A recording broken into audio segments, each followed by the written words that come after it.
नमस्कार बच्चों। आज की हमारी जो वर्कशीट है संस्कृत की कक्षा 10 की है और उसका जो विषय है वो है हमारा चतुर्थ पाठ शिशु लालनम। हमने पिछली वर्कशीट में जो चतुर्थ पाठ है उसका अनुवाद किया था, उसकी व्याख्या की थी।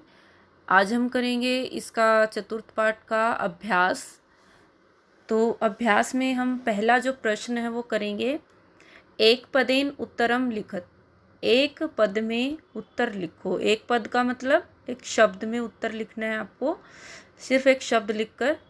तो पहला प्रश्न है, कुश लवौ कम उपसृत्य प्रणमतः। कुश और लव किसके पास जाकर प्रणाम करते हैं? तो इसका उत्तर क्या होगा? रामम। राम के पास जाकर कुश और लव प्रणाम करते हैं।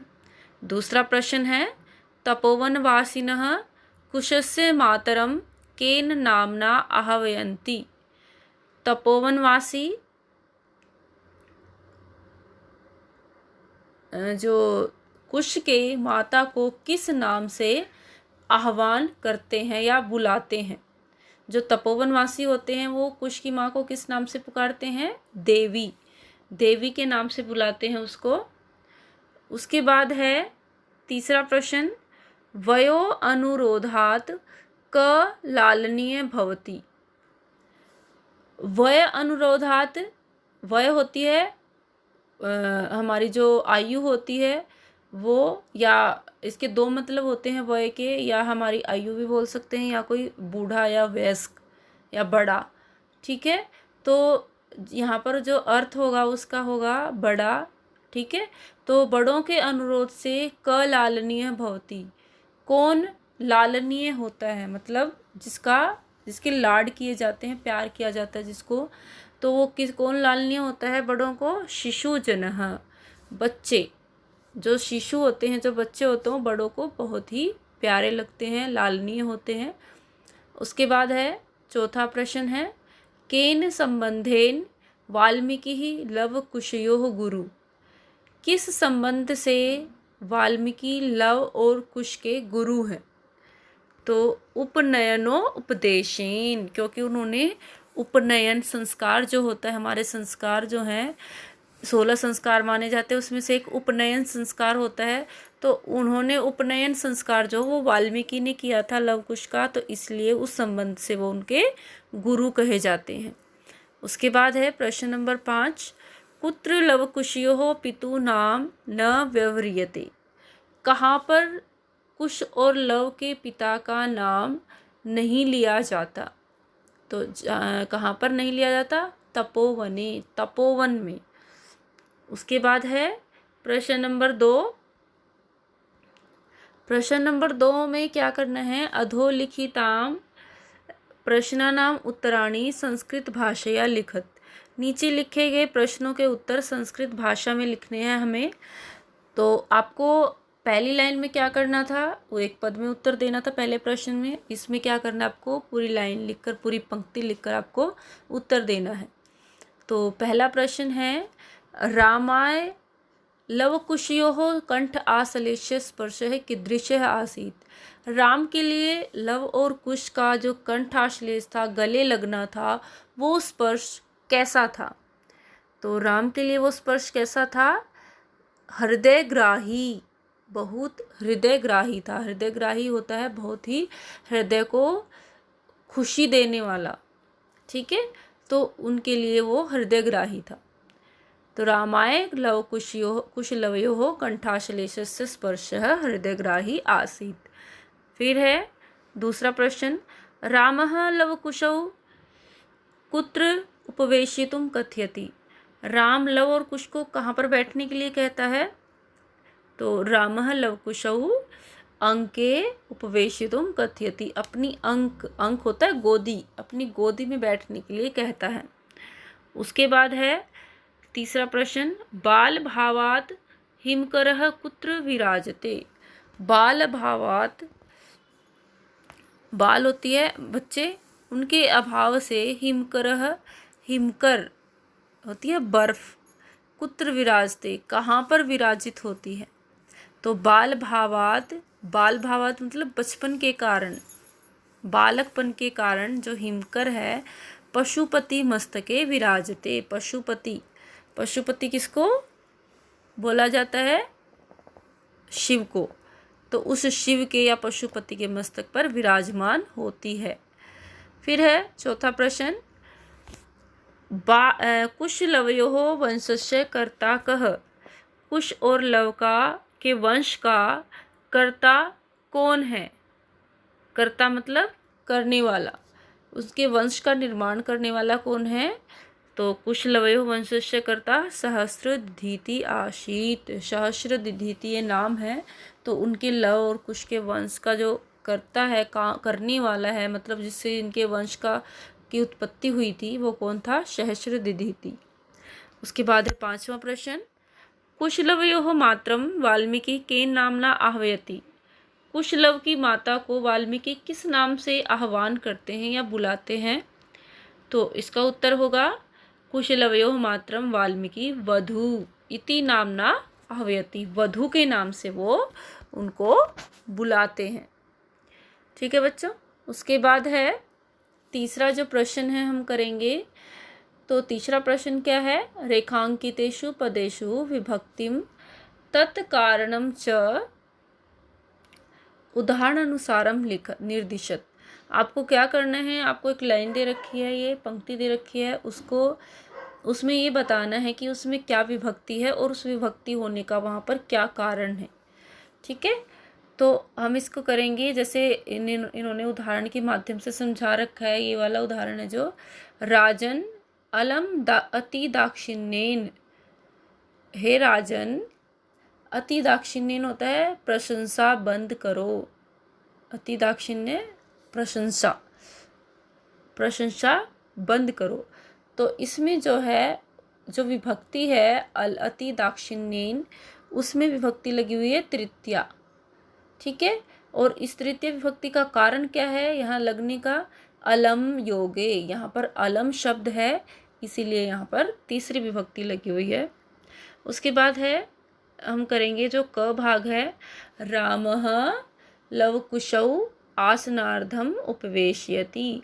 राम लवकुश को आसन पर बैठने के लिए कहता है या उनको आसन पर बिठाता है। तो यहाँ पर आसनार्धम में द्वितीय विभक्ति लगी हुई है। ठीक है, तो द्वितीय किस कारण लगी हुई है? उपविश योगे। यहाँ पर उपविश जो धातु है, इस कारण से यहाँ पर द्वितीय विभक्ति लगी है। उसके बाद है दूसरा, धिंग माम एवं भूतम। मुझको धिक्कार है। ठीक है, तो यहाँ पर हम विभक्ति क्या लगाएंगे? द्वितीया, दूसरी विभक्ति है माम में।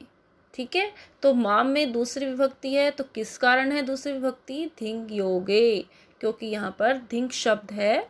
तो धिंग शब्द जहाँ भी होता है वहाँ हम दूसरी विभक्ति का प्रयोग करते हैं। उसके बाद है तीसरा, अंक व्यवहितम अध्यास्याम सिंहासनम। अंक व्यवहितम आसन, अंक व्यवहितम का मतलब, अंक मतलब गोदी, गोदी में बिठाने के लिए अध्यास्यताम सिंहासनम, सिंहासन से उठते हैं।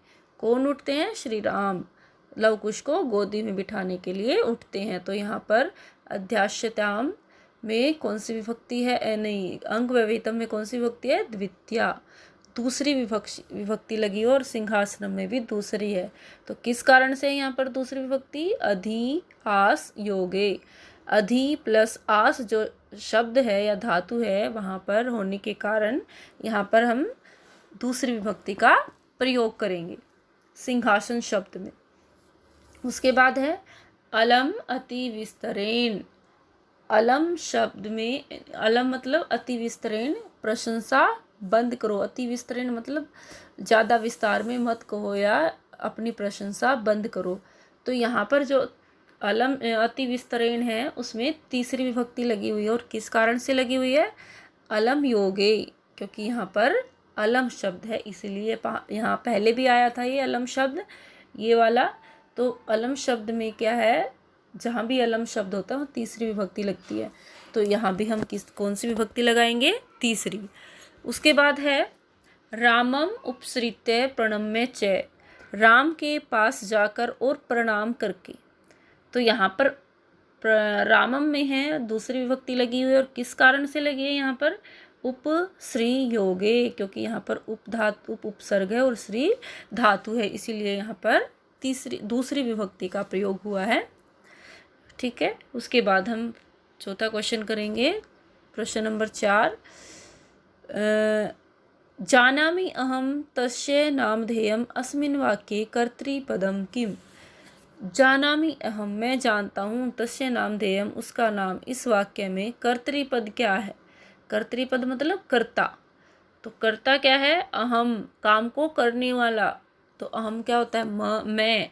तो अहम क्या है यहाँ पर? कर्तृपद है, कर्ता है। उसके बाद है दूसरा, किम कुपिता एवं भणति उत प्रकृतिस्था अस्मात् वाक्यात् हर्षिता इति पदस्य विपरीतार्थ पदम चित्वा लिखत।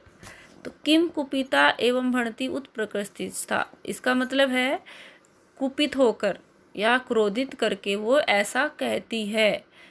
इस वाक्य में हर्षिता शब्द का, इस पद का विपरीतार्थक पद क्या है? हर्षिता होती है खुशी, खुशी से।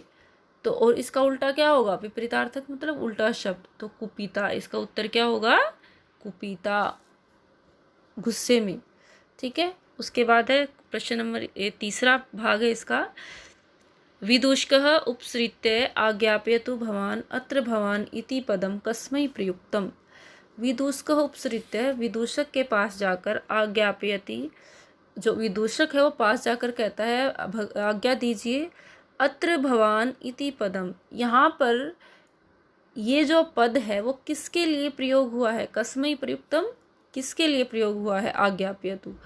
तो ये किसके लिए, वो किसको, विदूषक किसको प्रणाम करता है जाकर? रामाय, राम के लिए प्रयोग हुआ है यहाँ पर। तो इसका उत्तर क्या होगा? रामाय। उसके बाद है घ भाग, तस्माद अंकम व्यवहितम अध्यास्यताम सिंहासनम। उसके बाद गोदी में बिठाने के लिए वो सिंहासन से उठता है। तो अत्र क्रियापदम किम, यहाँ पर क्रियापद क्या है? क्रियापद क्या होता है? जिससे कार्य के होने का पता चलता है, वो होता है क्रियापद। और संस्कृत में क्रियापद जो धातु रूप होते हैं वो होते हैं क्रियापद। तो जहाँ भी धातु आपको दिखाई दे तो वहीं आपको क्या लगा देना है? वही शब्द क्या हो जाएगा? क्रियापद हो जाएगा। तो यहाँ पर क्रियापद क्या है?